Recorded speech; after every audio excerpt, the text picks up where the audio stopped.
return to television with the most spectacular display of power ever.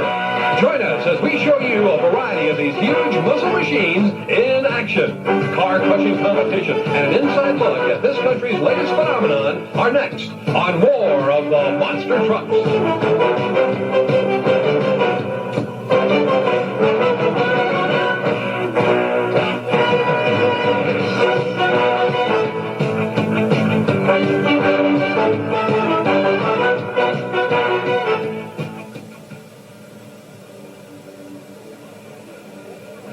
Hi, everybody, and welcome to the War of the Monster Trucks. This is the third in a series of 3 one-hour television specials all about monster trucks. I'm Jan Gabriel, and joining me on the broadcast today is Bruce Flanders. You were there for the first one. The first one. You couldn't believe it. We were out in the water in Malibu, California. We've got a monster truck out in the surf. It was an amazing shot. Then from there we went to Oklahoma City, where we saw the first ever truck crush-off, and we saw Frankenstein's monster and the monster Corvette, and a whole bunch of exciting vehicles. On the second program, we took you to the Louisiana Superdome for some great heads-up competition.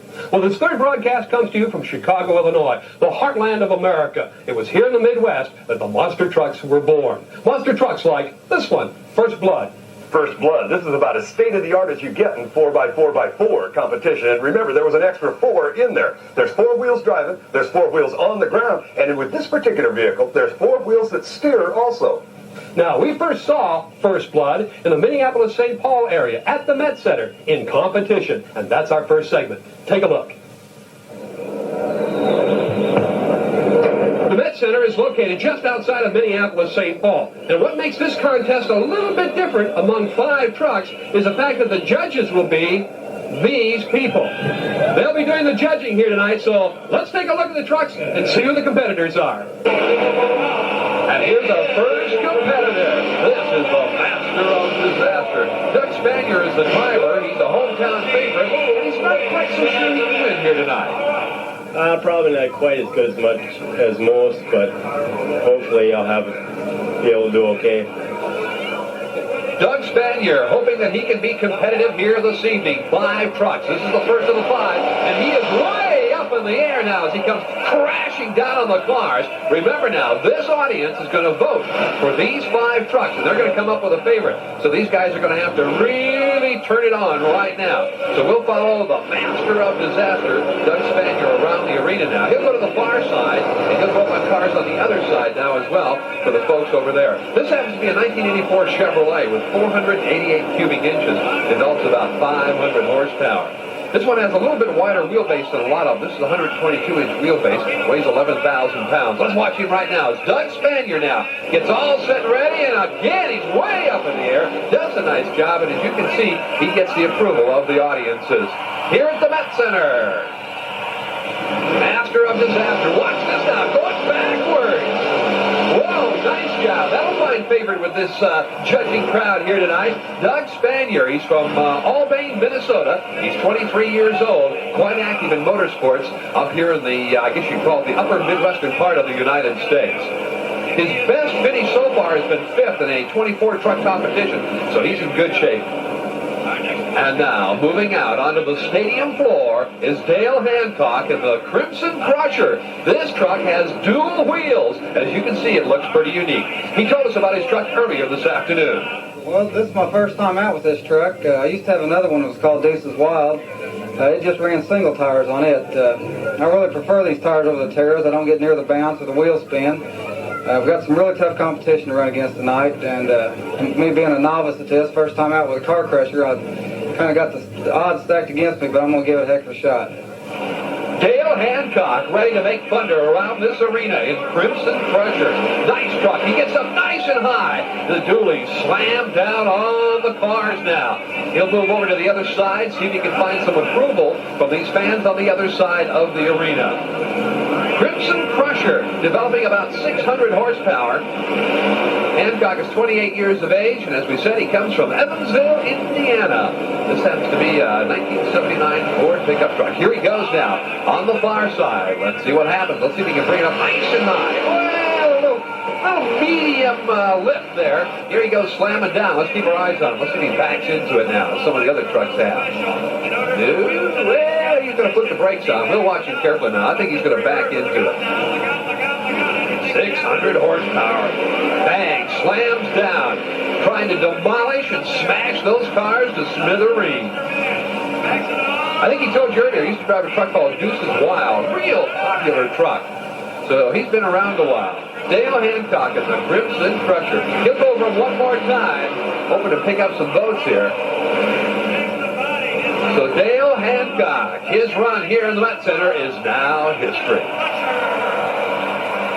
Next driver, about to come out, and this is the one that a lot of folks have been waiting for. Ladies and gentlemen, this is the infamous Bigfoot. Jim Kramer doing the driving. I've got some new blood here, so to speak, and mainly one of those is called First Blood.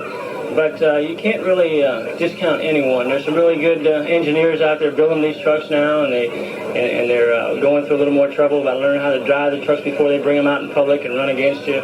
So you can't really discount anyone. What an incredible amount of history in this vehicle. Bigfoot. Look at here. Jimmy Kramer literally flies across the cars. Matter of fact, he dragged the last one with him for about 10 feet. So Jimmy Kramer and Bigfoot. Bigfoot, conceived, invented about 11 years ago by Bob Chandler. 600 strong horsepower. Kramer now lining up on the far side so everybody can watch him over there. Here he is now, making the approach on the cars.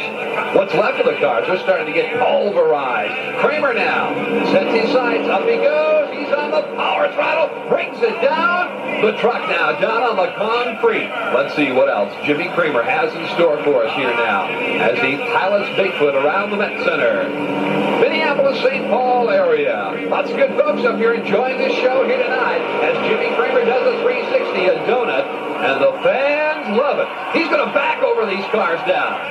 Here he is. Four-wheel drive, four-wheel steering, and there you see Bigfoot flying way up in the air. Good lift. Kramer now. Probably going to run all the way over to the other side. Let's see what happens. Jimmy Kramer, you might remember, was on our broadcast of the second monster program called Return of the Monster Trucks, which came to you from the Louisiana Superdome. He won that particular event. Won it in fine style, although I must admit the final was sensational, if you remember, between Bigfoot and King Kong. What a tremendous battle that was with Jimmy Kramer winning it. All right, here's Kramer now, lining up on the far side for the last time. This will be the last opportunity he'll have in front of this audience. Here he goes, up, up, up, and he gets a heavy lift up front. Bounces around, and Jimmy Kramer now finishes up his run around the Met Center here this evening. Jimmy Kramer.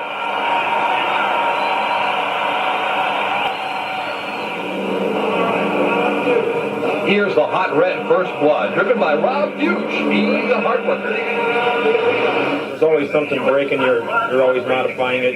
You know, you find something that works better, and it's ongoing. It's never done. Rob Fuchs, he's ready to go in First Blood. Watch him now. He bangs the car, flies up mighty high to the approval of this audience here in the Met Center. He can win this thing here now. He's a little bit nervous tonight. The truck is relatively new. He's been working on it for about 3 months now and has it really together over on that backside as he bounces down onto the concrete now. And remember, this whole show is taking place on about a 200-foot strip, about 200 feet long, about 175 feet wide, almost like a hockey rink. Matter of fact, it is a hockey rink. So, Rob Fuchs is through for the night. Let's see what happens now as Hercules moves out. Larry Turra is the driver. He's concerned about a short wheelbase. Well, it hurts me because I don't have the length to really be aggressive on the cars and keep the front end on the ground. 9 times out of 10, when I get aggressive, which I'm going to be tonight, the front end will come up quite a ways. Larry Turra, ready to go. He's out of Pittsburgh, Pennsylvania, and they traveled all the way up here to Minnesota to appear here tonight, and you can see not getting quite the lift that perhaps he would have liked to as he comes crushing down on the cars. This is really an interesting truck. The thing about it is, as Larry described to you, it has a shorter wheelbase. It's only about a 108-inch wheelbase. That's somewhere around like a Camaro or a Trans Am, something like that. And he needs a little bit more to get over the cars. It does have a lot of horsepower, though, 750 horsepower, so certainly he's got plenty of horsepower to deal with. Here he is again now, climbing up over on the other side. And again, not as spectacular as perhaps he had hoped to. Now, the one thing that is neat about this particular truck, it is a flip top. He can actually drive this truck with the cab sitting flipped up way in the air and has the controls already built in. It's the only one of its kind. Well, as you can see, he's struggling here a little bit this evening. Again, perhaps because it's just a little bit smaller than he'd like it to be in this particular competition. Larry Turrell from Pittsburgh, Pennsylvania, did a nice job. Folks, give him a nice hand. Big folks and little folks as well. Well, here comes Bigfoot back out and the parade of trucks because we're about ready for the voting. Another vehicle moving out. This is the Crimson Crusher. And as you can see, it's another one of those flip-top monster trucks. Dale Hancock down on the inside. He's doing the driving, hoping that he'll fare pretty well here tonight. Here's another guy who'd like to win it all. This is the master of disaster, Doug Spanier. And as you can see, this crowd is getting ready now to vote for one of these 5 trucks as their favorite here in the Met Center. There's Hercules with Larry Tura, First Blood with Rob Gooch. There is Master of Disaster with Doug Spanier, Bigfoot, and of course, the Crimson Crusher. Now, let's go to Jerry Devine and find out who the winner's going to be.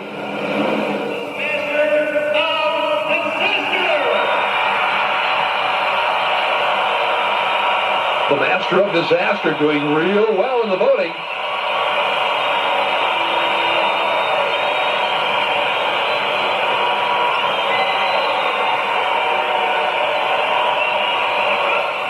How many would like to see the Crimson Crusher?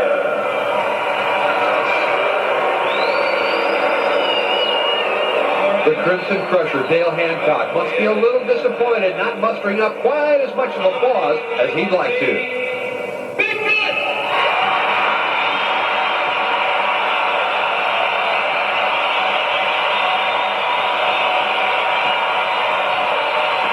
Jimmy Kramer and Bigfoot getting a nice round of applause from the crowd. We'll just have to wait and see.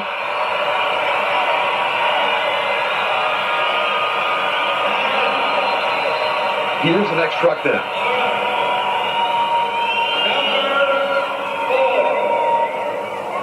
Let's hear it for First Blood. First Blood, not drawing the applause he'd like to, but remember, it was only his first night out. There'll be big things for that vehicle to come a little bit later on, I'm sure. Let's hear it for Hercules. Hercules, the nose of the truck, caught high in the air. Larry Tura, certainly hoping he would have gotten a little bigger response from the audience here this evening. Right now, let's find out who's the winner. Winner tonight, the Master of Disaster. It's going to be the Master of Disaster, Doug Spanner. What a nice job he did. He's from Albany, Minnesota, and he is your winner.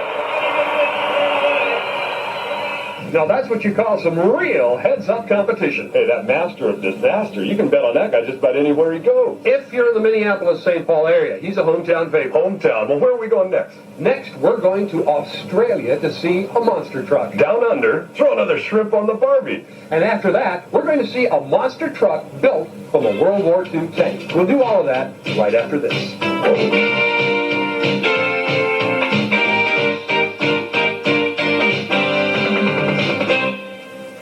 We're back to take a look at some more monster trucks. This time we're going to travel halfway around the world to the land of kangaroos and koala bears. You know, Jan, I had an opportunity to visit Australia once before after a tour of duty in Vietnam. I found the countryside to be beautiful, the people to be warm and friendly, and now we're going to get a chance to see the only monster truck in Australia.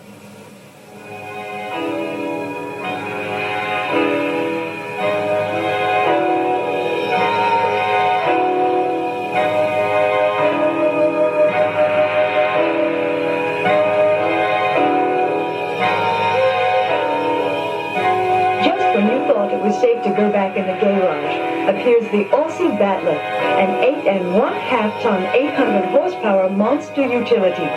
Built by Australian Bruce Riley at a cost of $250,000, the Aussie Battler stands on tires 2 meters high and can climb 45-degree inclines without a whimper. With a maximum velocity of 20 kilometers per hour, it's not quite as fast as a speeding bullet, but it can crush cars in a single bound.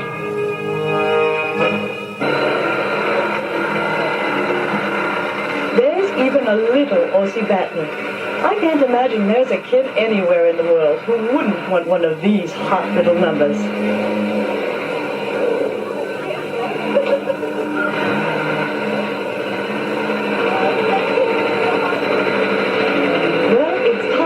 back and take a look at the big Aussie Battler.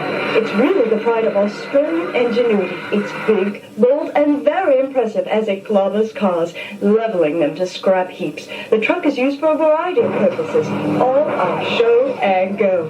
Whether it's roughing it out in the outback or monsterizing the city, the Aussie Battler is everybody's favorite.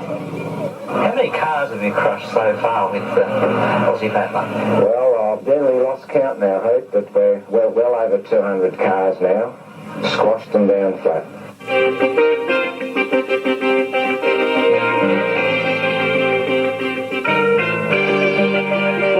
I certainly hope you've enjoyed meeting up with the Aussie Battler. It's a one-of-a-kind Australian showpiece. I'm Meg Moore. And now, let's go back to America with John Gabriel and Bruce Landis. Well, there you have it, the Aussie Battler, and it is awesome. Very expensive to build. All the parts had to be shipped from the United States down to Australia. The tires alone were $7,000 each by the time you paid for them in the United States and had these shipping charges down to Australia. You've been there before. Down under. What a pretty neck of the woods, too. I'll tell you, Sydney, Australia is beautiful. They go racing in Australia like you can't believe. Quarter-mile tracks, half-mile tracks, sprint cars, midgets, all kinds of competition, and it's a beautiful place to visit. Now, you talk about tracks. Well, that has something to do with our next vehicle. The Virginia Beach Beast runs on tracks, tank tracks. Take a look at this. Willie Towns of Virginia Beach, Virginia has built this incredible car crusher. Maybe I should say car chewer. It literally chews up the cars with its treaded tank tracks.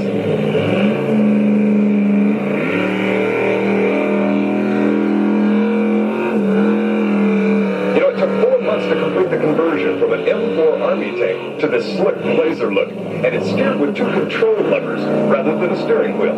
And to explain how it all works would take days. We probably need an engineer then to explain it to us. Most importantly, the Beast is an ambitious project, and we really can be proud of it.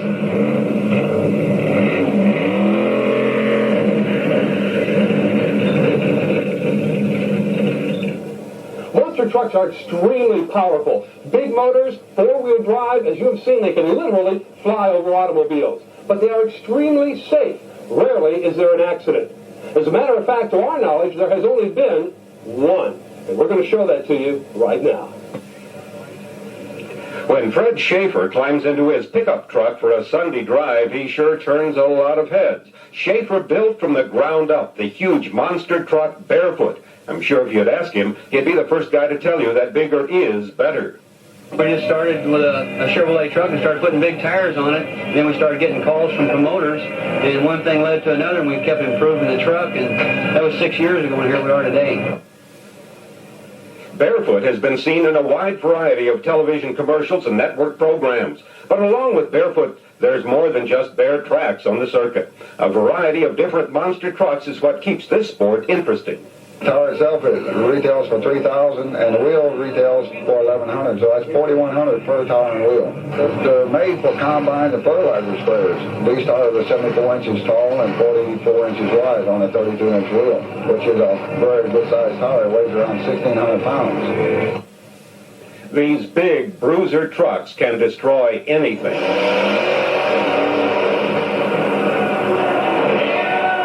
People ask me if it's dangerous, and I say the most dangerous thing about it is getting in and out of the truck if you slip and fall. You feel pretty secure once you get up in there with those big rubber tires. Although the trucks rarely have accidents, sometimes it does get a bit scary. If it wasn't for kids, it wouldn't even be any monster trucks. They're the ones that support us. They come and they grab Dad by the hand and they say, let's go see Barefoot. And if it wasn't for kids, and we really play to the kids too, we really appreciate that. Fred Schaefer loves to drive his monster truck. One night, at the urging of a friend, he let someone else drive. Fred stood on the sidelines and watched as the driver brought the truck up to the car and punched it full throttle. Barefoot went straight up in the air and dramatically crashed to the ground. First concern was for the driver. The door was jammed and the crew worked feverishly to pull the driver from the wreckage. Finally, the driver was pulled safely from the cab. Everything was okay when Paula Harbeck spoke for herself. I'm told this is the first time anybody's ruled a monster truck. How did you do that? The wheelie bars broke. I don't know if you noticed on the back. They broke both of them, and one broke before the other did, and it made it come down sideways. What did you feel like sitting straight up in the air and all of a sudden realized you're not going to make it? I figured I'd be scared to death, but I just pulled away from the door and pulled away from the windshield. It wasn't that bad. It happened in slow motion. So. You hurt it all? No. Okay. I'm fine. Just go ahead. The truck Bye-bye.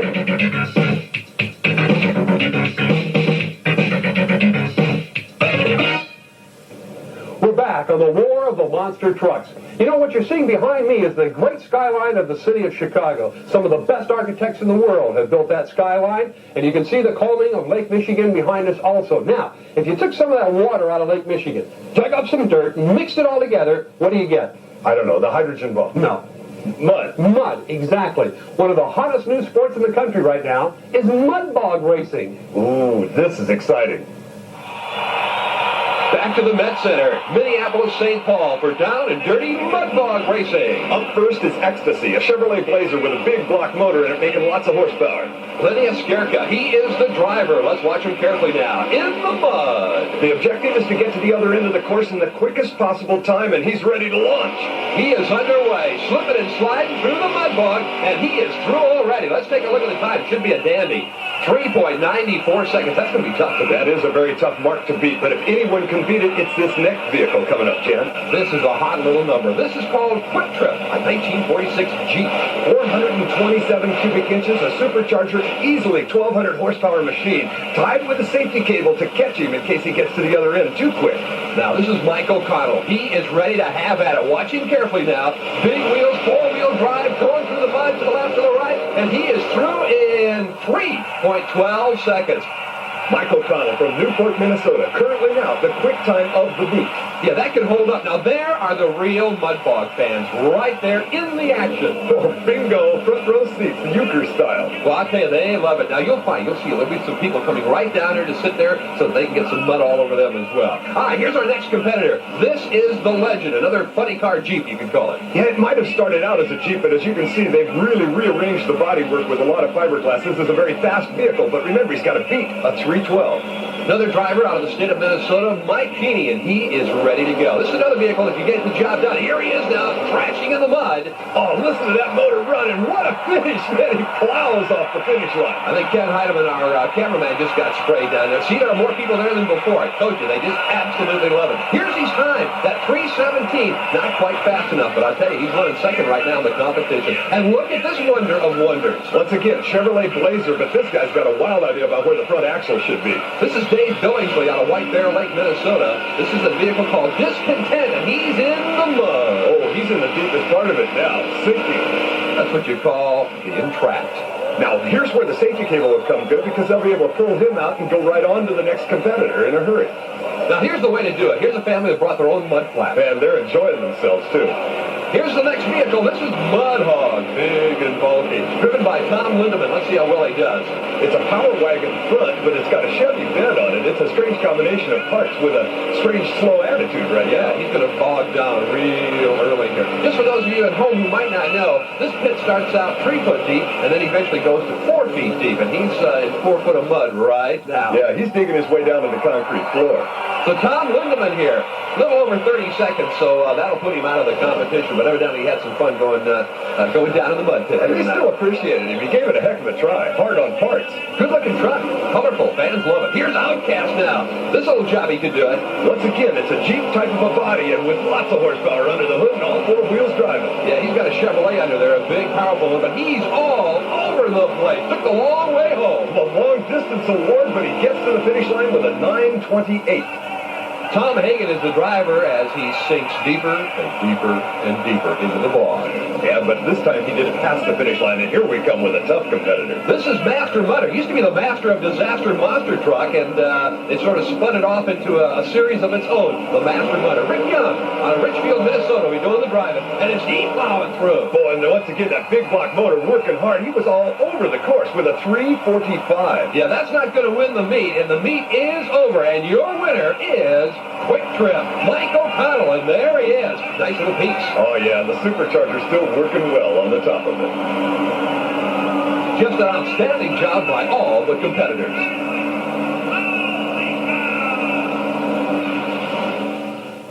Now, you have to admit, that is the thickest, ooziest mud you have ever seen. And those spectators there, do they get involved in that sport or what? They have it in their hair, it's on their face, and they just absolutely love it. Now, here in Chicago, off in the skyline, you can see what they call Navy Pier. A lot of movie work is done there. Chicago becomes more and more of a movie city every year. And they wreck cars and trucks off of that pier. They drop them into Lake Michigan, they crash them against things. But what's mostly the interesting sidelight to that is the fact they use beater cars to save money, and old ugly trucks and things of that nature. Now, you had an old ugly truck. I had a 1954 Ford truck with 360,000 miles on it. By the time I got done with it, it was plenty. Now, where did you go to put 360,000 miles on that truck? It had a couple of 100,000 on it before I ever got a hold of that piece. Well, we're going to show you some ugly trucks.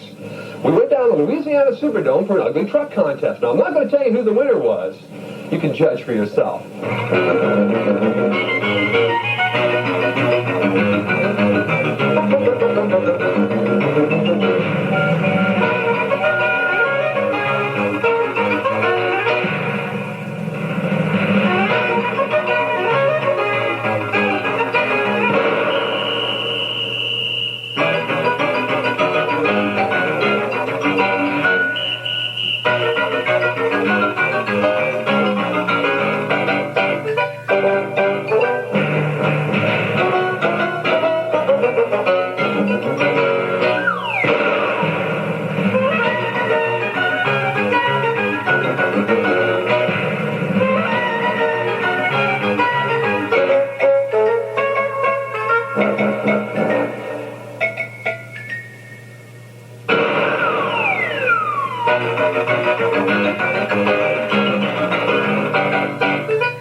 You're looking at the astrological sign for Taurus, Taurus the Bull. In monster truck competition, Taurus is a truck driven by Jack Willman. And Jack had some problems not too long ago. You're right, Shannon. You know, they have an enviable safety record, the monster trucks do, whether they're in competition or putting on a show for the people. But out on the highway, they face the same kind of problems that you and I might. And Jack had a problem in Florida on the highways. And here to tell us more about it is Del Clark. Well, Jan, as you know, the safety record of these monster trucks is outstanding. They rarely get into difficulty when they're performing. There is an accident, chances are it'll be when they're being transported from show to show. And that's unfortunately exactly what happened to this one. Taurus, owned by Jack Willman, one of the most famous monster trucks on the circuit today. Actually, Taurus was to be a part of our show here today, but as you can see, it's not at exactly performing capacity right now. To tell us what happened, here's its owner, Jack Willman. The accident happened just outside of Ocala, Florida, just a couple miles north of Ocala, Florida. And we was headed down to the Orange Bowl in Miami. And we pulled off side of the road in the emergency lane to change drivers. And just as we was completing changing the drivers, well, we got hit in the back. We didn't really know what was going on. It was a very weird feeling like we was running off a cliff or something. Fortunately, no one was injured in that accident, and Jack is building a brand new Taurus.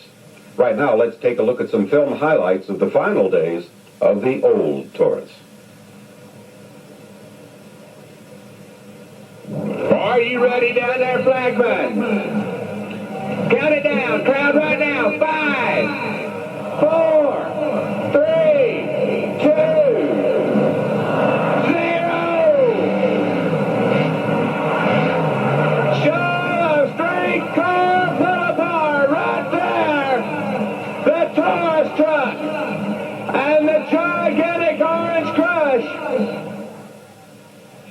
Hi, everybody. I'm Carol Seitz. We've really seen a lot of trucks on the program today, and they all had their origin and were built somewhere. And we believe this one happens to be the oldest truck in existence, or at least the oldest armored truck. It was originally built by the Marmon Company in Indianapolis, Indiana in 1898 for a military academy. Yes, 88 years ago. It was steam-powered, was covered with armored plates, and came equipped with its very own automatic gun, made by the Colt Company. Yes, the same people that made those Colt 45 pistols. But since this original baby, trucking has come a long way. Today, there are over 5 million trucks on the roads of America. There are 8 different classes of trucks ranging from over 26,000 pounds to 80,000 pounds. Trucks haul everything from lettuce to nuclear waste. There are long-haul carriers, short-haul carriers, tank car carriers that haul everything from gasoline to chocolate milk. An average truck driver puts in approximately 100,000 to 120,000 miles per year. Drivers are allowed to drive 10 hours per day maximum. Most truckers travel with partners to allow more hour time on the road. There's been a growing trend of what Time magazine labeled as truckies, young married couples that travel together and are both qualified licensed truck drivers. The trucking industry is 80% male, but more and more women are entering the world of trucking. So there you have it. A salute to all those truckers all across America who keep us all rolling along. I love those old antique trucks. They were the forerunner of today's monster trucks. And an amazing part of history, too. Indeed. Talk about history. This bus that you see behind me is a little bit of history, too. It's an English double-decker. They use it here in Chicago for sightseeing tours. And it wasn't too long ago, you and I were on tour to Oklahoma City. Yeah, Oklahoma City. They wrap this guy up in bandages, they stuff him in a car, then they come up with a monster truck and crush it. You wait till you see this. Watch carefully. That's Jim Oldacre. We're in Oklahoma City, Oklahoma right now. This was the very first of the monster vans called Rolling Thunder. Now, this particular vehicle is one of the heaviest of the monster trucks. And inside for horsepower, you've got a GMC Detroit Diesel V653. Same kind of horsepower that runs a Greyhound bus down the road, so you know he makes lots of grunt, lots of low-end torque. Oldacre himself out of Redondo Beach, California. Now you're looking at Michael Kent. Michael Kent is a magician and an escape artist. His objective at this particular point in time is to try and escape from a vehicle about to be crushed by Rolling Thunder. As you can see, they've bound his hands, they've got him in a bag, they've got him all taped up. This is something that you can't get out of easily. Now, Michael Kent knows what he's up against, and the thing is that Oldacre has no idea what's going to really happen. And Oldacre got worried about this a little while ago, made him sign a release that said he couldn't be held liable. Now, see the car on the left underneath the monster truck with the blacked out windows? Well, he can't see when it's going to happen. He has no idea. We're going to put Michael Kent inside of that car on the left. Then at some point in time, they'll give the start signal for Oldacre to get the monster truck up on top, and the roof's going to collapse. The car is going to go away, and inside is going to be Michael Kent. Hopefully, out of his bondages there and able to escape from the car. As you can see, he can't move, he can't wiggle. I don't know how. Maybe he is trying to get himself loose inside, the little Houdini type of trick. There's Oldacre standing up on his right front tire, checking this whole deal out. I'm telling you, this guy was worried before this event started. He didn't like this idea at all. They're carrying him over. This is Michael Kent. They're going to put him in the back seat of the Chevrolet right now. Ceremoniously, I guess you would have to say, the crowd, oh no, they're ready for this whole deal. They don't know what's going to happen. See the windows, the way they're blacked out so that Michael Kent will not be able to know what's going on? Now the last of his attendants climbing out of the vehicle, close the door, watch closely, because the start signal happens right away, quick, and Kent got out. That was him. He bailed out of the door, and he's completely free of all of those bindings. That kid is amazing. Michael Kent, a magician and an escape artist, an extraordinary one, too. The crowd loves him, and apparently everybody's alive and well, and we'll be right back.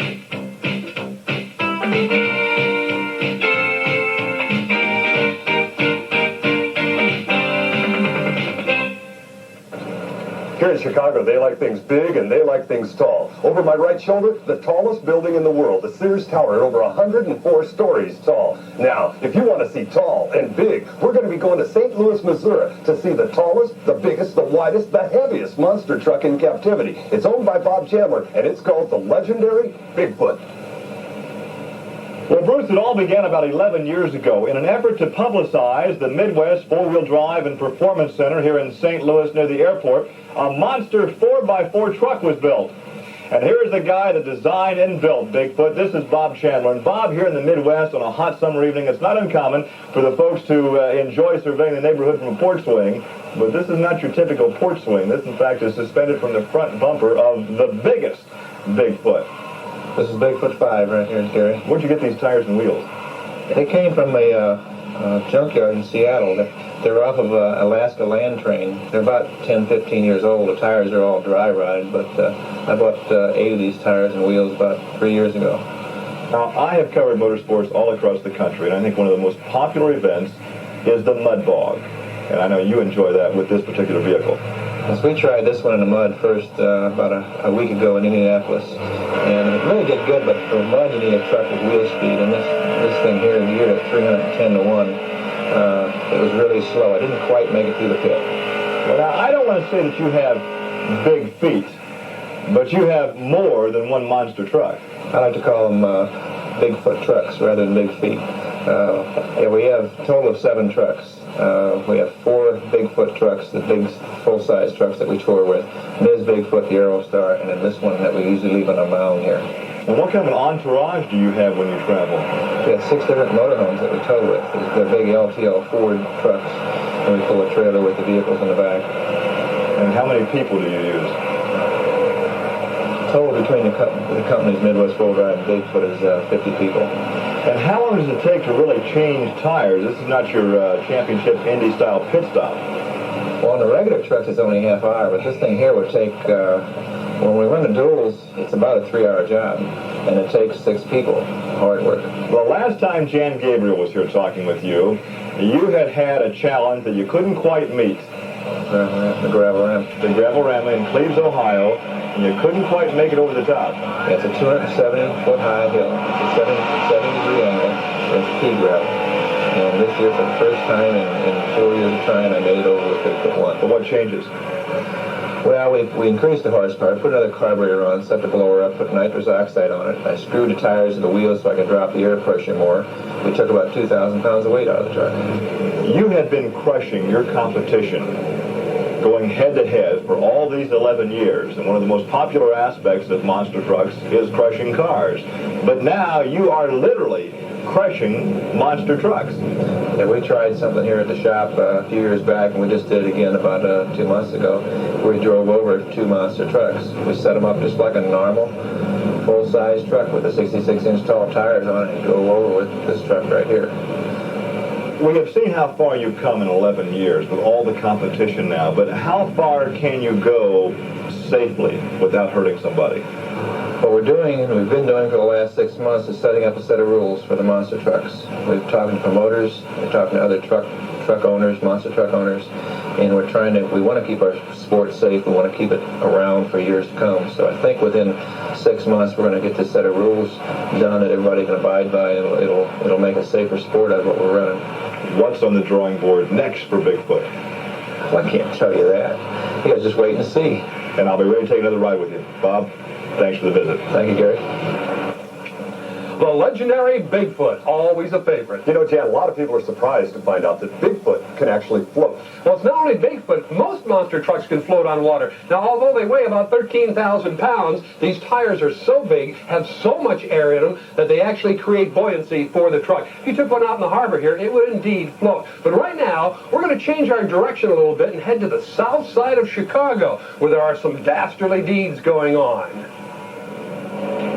When Detective Slick Watson discovered the whereabouts of criminal Bud Rossi, notorious for sabotaging as many as 10 monster trucks, he sets out to get his man. But when he goes to make the arrest, little does he realize his troubles have just begun. How you doing? Okay. What can I do for you? I'm looking for Bud Rossi. Is he around? Who? I don't know him.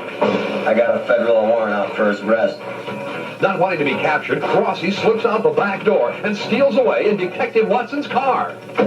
My car!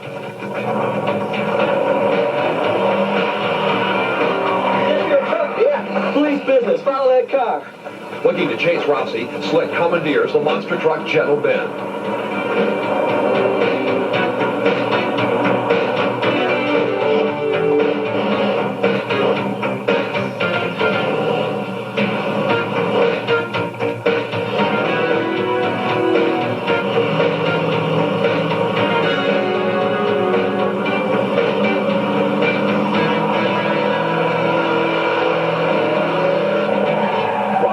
realizing that he soon may be caught, finds a hiding place, or so he thinks.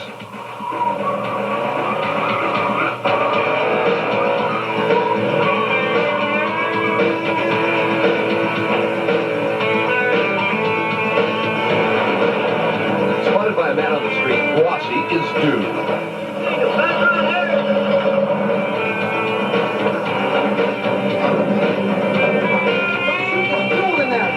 Slip goes into action. Knowing the danger, he thinks fast and uses Gentle Ben's power to bring Rossi to justice.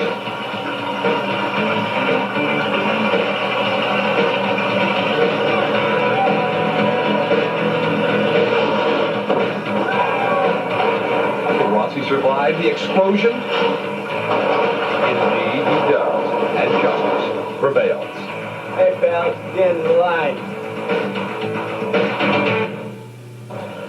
Well, I'm certainly glad they caught the bad guy. You know, we've seen a lot of monster trucks on the program today, but we haven't seen them all. No, far from it. You know, there's over 100 of them in existence already in the United States, and there's probably that many more under construction at this very moment. So let's take a look at some other monster trucks.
We're back with just enough time for a quick recap. Bruce, we have seen some outstanding monster trucks today. Some a little more unique than others, but all were terrific. And it's probably the proper time to pay tribute to the guys who own them, build them, and drive them. Showmen, all of them, exciting people to watch.